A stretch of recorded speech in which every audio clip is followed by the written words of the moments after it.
ও বাজান কি হয়েছে? কাঁদতেছো কেন? আমারে কও কি হয়েছে? ও, ভয় পাইছো? আমারে বিশ্রায় পাইতেছিল না? কেন না বাপ, কেন না?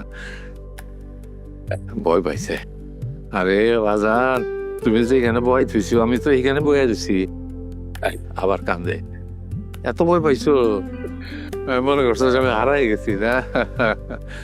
আরে আমার পোলালি।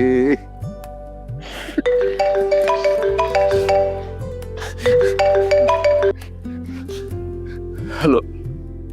বাবা কই? তুমি বাবাকে নিয়ে আসো তো। শোনো, আমরা যখন ছোট ছিলাম তখন বাবা মা ছিল আমাদের ছায়া। এখন না এই ছায়াটা তাদের খুব দরকার। কেন হতে পারবো না আমরা এই ছায়া বল?